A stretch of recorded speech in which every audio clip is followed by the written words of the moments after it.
Next, ఇటీవల కాలంలో ప్రాచీన హోదా పొందిన భాషలు ఎన్ని అంటున్నాడు. ఇటీవల కాలంలో ప్రాచీన హోదా పొందిన భాషలు ఎన్ని? మరి ఇటీవల కాలంలో ప్రాచీన హోదా పొందిన భాషలు అంటున్నాడు. అసలు ఇటీవల కాలంలో ప్రాచీన హోదా పొందిన భాషలు అంటే 2024లో అక్టోబర్ 10న ఎన్ని భాషలు అంటే 5 భాషలకు ప్రాచీన హోదా వచ్చింది.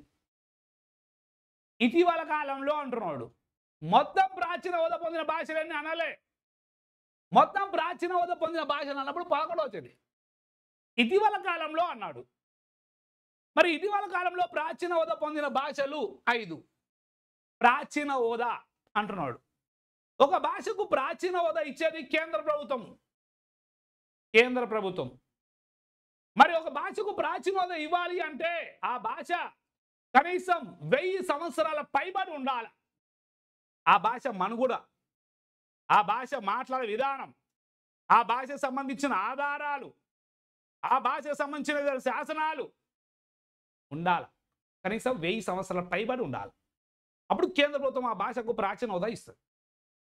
మరి భారతదేశంలో ఇక రాజ్యాంగం గుర్తించిన భాషలు వేరే, ఇవి ప్రాచీన హోదా పొందిన భాషలు వేరే అని చెప్తున్నాను. రాజ్యాంగం గుర్తించిన భాషలు మనం 8వ షెడ్యూల్ గురించి మనం డిస్కస్ చేసాం, క్లాస్లో విచారిస్తాం. కానీ ఇక్కడ మనం ఏమంటామంటే ప్రాచీన హోదా పొందిన భాషలు అంటున్నాం. భారతదేశంలో మొదటిసారిగా ప్రాచీన హోదా పొందిన భాష ఏది? భారతదేశంలో మొదటిసారిగా ప్రాచీన హోదా పొందిన భాష ఏదంటే తమిళం. తమిళం ప్రాచీన హోదా పొందిన మొదటి భాష తమిళం 2004లో.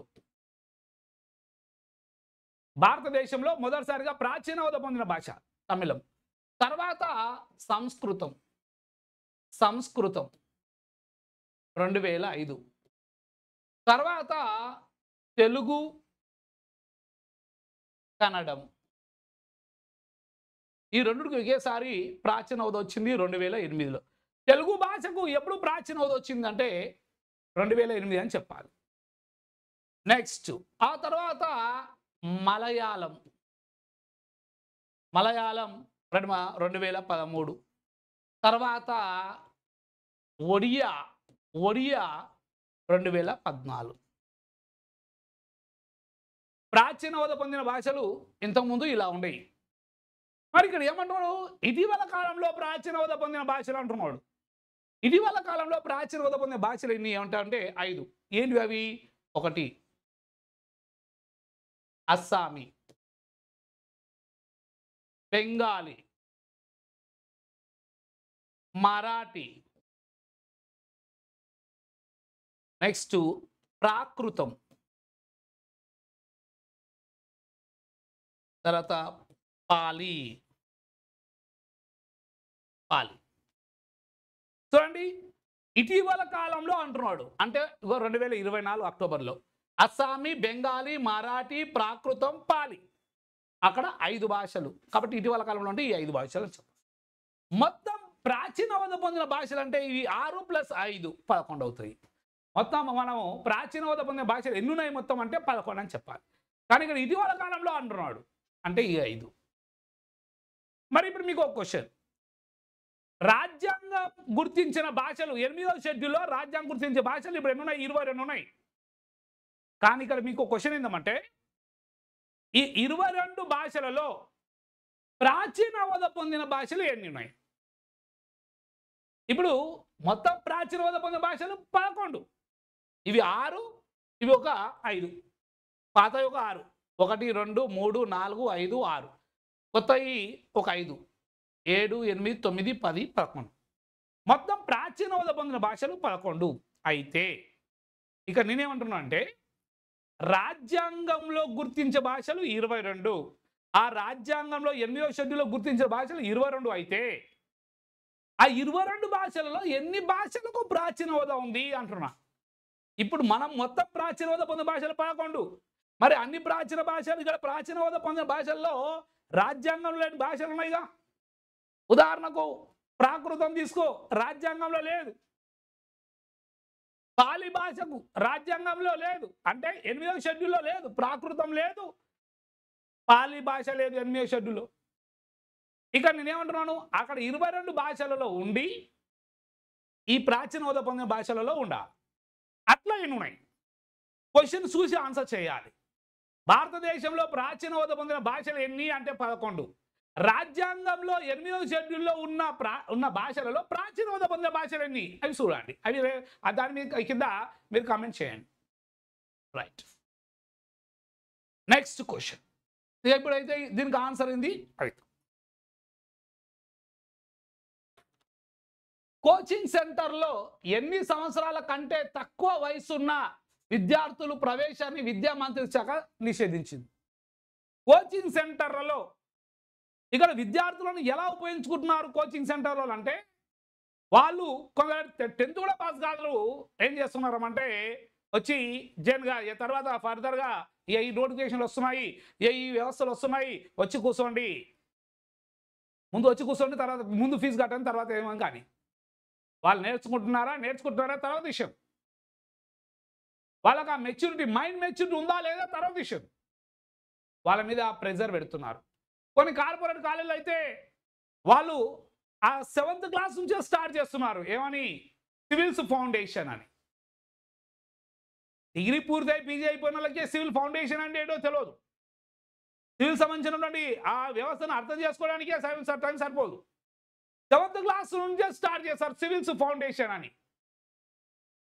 ముందు ఉన్న అకాడమిక్ పుస్తకాలు చదువు నేర్పు ముందు ఫస్ట్, తర్వాత సివిల్స్ ఫౌండేషన్ గురించి మనం ఆలోచించవచ్చు.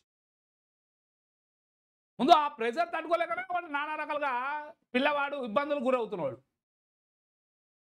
అక్కడ మైండ్ మెచ్యూర్ వచ్చిన తర్వాత నువ్వు తర్వాత ఏదైనా యాడ్ చేసుకోవచ్చు. ముందు ఉన్న పుస్తకాలు చదవడానికే అకాడమిక్ చదవడానికే టైం సరిపోవట్లేదు. అందుకోసమే దీనివల్ల ప్రెజర్ గురవుతున్నారు పిల్లలు, మానసికంగా ఇబ్బందులకు గురవుతున్నారు. అందుకోసం పాఠశాలకు వెళ్ళాలన్నా కళాశాలకు వెళ్ళాలన్నా భయపడుతున్నారు. ఇది ఎందుకని కేంద్ర మంత్రిత్వ శాఖ, విద్యా మంత్రిత్వ శాఖ ఏం చేసిందామంటే ఒక స్పెషల్ ఇన్వెస్టిగేషన్ టీంను నియమించింది. ఎందుకు ఈ విధంగా పిల్లలు మానసిక ఇబ్బందులకు గురవుతున్నారు అని చెప్పేసి స్పెషల్ ఇన్వెస్టిగేషన్ టీం నియమిస్తే ఆ టీం ఇచ్చినటువంటి రిపోర్ట్లో ఏమందామంటే ఇలా కొన్ని కోచింగ్ సెంటర్లు వాళ్ళ యొక్క ప్రాబల్యం కోసం ఈ విధంగా చేస్తున్నాయని చెప్పేసి రిపోర్ట్ ఇవ్వడంతో కేంద్ర మంత్రిత్వ శాఖ మా విద్యా మంత్రిత్వ శాఖ ఏమని చెప్పిందామంటే పిల్లవాళ్ళకు 16 సంవత్సరాల పైబడి ఉన్న విద్యార్థులకు మాత్రమే కోచింగ్ సెంటర్లో మీరు ప్రవేశానికి అనుమతి ఇవ్వాలి. అంటే 16 సంవత్సరాల లోపు ఉన్న వాళ్ళకు నిషేధము. అంటే కోచింగ్ సెంటర్లో ఎన్ని సంవత్సరాల కంటే తక్కువ వయసు ఉన్న వాళ్ళకు ఈ యొక్క కోచింగ్ సెంటర్లో ప్రవేశానికి అనుమతి ఇవ్వకూడదు. అంటే 16 సంవత్సరాల కంటే తక్కువ ఉన్న వాళ్ళకు ఇవ్వకూడదు, 16 సంవత్సరాల పైబడి ఉన్న వాళ్ళకి ఇవ్వాలి అనేది మంచి నిర్ణయం తీసుకుంది కేంద్ర ప్రభుత్వం. దీనివల్ల మానసిక సామర్థ్యం పెంచుకోవడానికి అవకాశం ఉంటుంది విద్యార్థులు. రైట్, ఆన్సరు 16 సంవత్సరాలు పైబడి ఉన్న వాళ్ళకే. కానీ ఇక్కడ ఏమంటున్నాడు, ఇక్కడ ఎన్ని సంవత్సరాల లోపు ఉన్న వాళ్ళు తీసుకోవద్దు, 16 సంవత్సరాల లోపు ఉన్న వాళ్ళని తీసుకోకూడదు.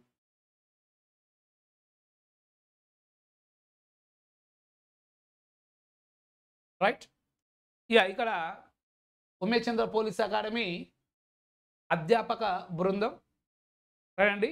సో 2 రాష్ట్రాలలో అపార అనుభవం ఉన్నటువంటి అధ్యాపక బృందం చేత బోధిస్తబడుతున్నటువంటి సంస్థ రండి. డైరెక్టర్ కొండవీటి అంజిబాబు సార్ గారు అపార అనుభవం ఉన్నటువంటి కోచింగ్ విధానంలో దాదాపు ఒక 20 సంవత్సరాల అనుభవం ఉన్నటువంటి వ్యక్తి. విద్యార్థులను ఏ విధంగా వాళ్ళను కాంపిటేటివ్ ఎగ్జామ్లోకి మళ్లించి ఏ విధంగా జాబ్ కొట్టించాలనే విధానాలు అవగాహన కలిగినటువంటి వ్యక్తి కాబట్టి డైరెక్టర్. తర్వాత మరో director sir Amarnath sir, arithmetic రండి. సో ఎస్ఐ కానిస్టేబుల్ అంటేనే మెయిన్ అర్థమెటిక్ కాబట్టి అర్థమెటిక్లో రండి ఒక లెజెండ్గా ఉన్నటువంటి వ్యక్తి అమర్నాథ్ సార్. సో ఇవన్నీ రండి అధ్యాపక బృందం. మత మార్పిడి నిరోధక బిల్లును అమలుపరిచిన రాష్ట్రం, మత మార్పిడి నిరోధక బిల్లును అమలుపరిచిన రాష్ట్రం అంటున్నాడు. మరి మత మార్పిడి నిరోధక బిల్లును అమలుపరిచిన రాష్ట్రం ఏది అంటే భారత రాజ్యాంగంలో ఆర్టికల్ 25 క్లాస్ 1లో చెప్తుంటాం. ఏమని? ఒక వ్యక్తి తన మనోభీష్టానికి అనుకూలంగా ఏ మతాన్ని స్వీకరించవచ్చు, ఆచరించవచ్చు. ఆ మత కార్యకలాపాల్లో భాగస్వాములు కావచ్చు అని చెప్తుంటాం. ఒక వ్యక్తి తన మనోభిష్టానికి అనుకూలంగా ఏ మతానైనా స్వీకరించవచ్చు, ఏ మతానైనా ఆచరించవచ్చు, ఏ మత కార్యకలాపాల భాగస్వాములు కావచ్చు. కానీ బలవంతపు మత మార్పిడి ఉండకూడదు అని చెప్తుంది రాజ్యాంగంలో. మరి అయినప్పటికీ కూడా అంటే రాజ్యాంగం చెప్తుంది, రాజ్యాంగం బేస్ చేసుకుని కేంద్ర ప్రభుత్వము రాష్ట్ర ప్రభుత్వాలు చట్టాలు చేయాలి. అయితే రాజ్యాంగంలో అలా చెప్పింది. మన దేశంలో మత మార్పిడి నిరోధక బిల్లును అమలు పరిచిన రాష్ట్రం ఏది ఇటీవల కాలంలో అంటే ఉత్తరప్రదేశ్ రాష్ట్రం. ఉత్తరప్రదేశ్ రాష్ట్రము మత మార్పిడి నిరోధక బిల్లును అమలు పరిచినటువంటి రాష్ట్రం ఇటీవల కాలంలో. రైట్.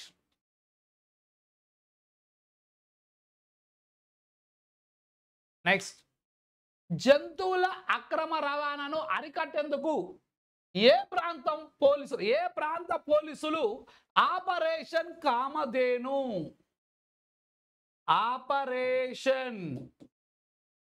కామధేనును ప్రారంభించింది. చూడండి, జంతువుల అక్రమ రవాణాను అరికట్టేందుకు ఏ ప్రాంత పోలీసులు ఆపరేషన్ కామధేనును ప్రారంభించారు. అయితే ఇక్కడ ఏం జరిగిందంటే జమ్మూ కాశ్మీర్లో జంతువులను అక్రమ రవాణా చేస్తున్నారు అని 2011 నుంచి ఎన్నో రకాల ఆరోపణలు ఉన్నాయట. అయినప్పటికీ అక్కడ ఎవరు పట్టించుకోలే. ఎందుకంటే అక్కడ ఉన్నటువంటి ప్రభుత్వము అలాంటి అప్పుడు జమ్మూ కాశ్మీర్ రాష్ట్రంగా ఉంది కాబట్టి ఆ రాష్ట్ర ప్రభుత్వ విధానాలపైన ఆధారపడి ఉంది. అప్పుడు అందుకోసమని అక్కడ వ్యవస్థ పైన హోంశాఖ శాంతి భద్రతల పరిరక్షణ ఆ రాష్ట్ర ప్రభుత్వం అనుకుంటేది కాబట్టి జంతువుల అక్రమ రవాణా చేసినా కూడా అక్కడ పట్టించుకునే వాళ్ళు లేదు. అప్పుడు అక్కడ స్థానికులు ఎంతోమంది ఆరోపణలు చేసినప్పటికీ అప్పుడున్న రాష్ట్ర ప్రభుత్వం పట్టించుకునేది కాదు. ఎప్పుడైతే జమ్మూ కాశ్మీరు కేంద్రపాలిత ప్రాంతంగా మారిందో, జమ్మూ కాశ్మీర్ కేంద్ర ప్రాంతంగా ఎప్పుడైతే ఏర్పడ్డదో అప్పుడు మొత్తం కేంద్ర ప్రభుత్వ ఆధీనంలో శాంతి భద్రతల పరిరక్షణ హోంశాఖ వ్యవస్థ మొత్తం కేంద్ర ఆధీనంలో ఉంటుంది. కాబట్టి ఇక్కడ ప్రతిదీ నివారణ చేయడానికి కేంద్ర ప్రభుత్వానికి అధికారం ఉంది ఇక్కడ జమ్మూ కాశ్మీర్లో. అయితే ఇటీవల కాలంలో కేంద్ర ప్రభుత్వం ఏం చేస్తామంటే ఇటీవల కాలంలో జమ్మూ కాశ్మీరు పోలీసులు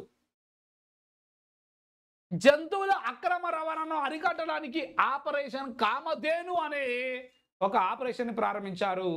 అరికట్టడానికి, జంతువుల అక్రమ రవాణాను నివారించడానికి. అది ఏ ప్రాంత ప్రజలు అంటే ఆ పోలీసు వాళ్ళు అంటే జమ్మూ కాశ్మీరు ప్రాంత పోలీసులు ఆపరేషన్ కామధేను ప్రారంభించారు.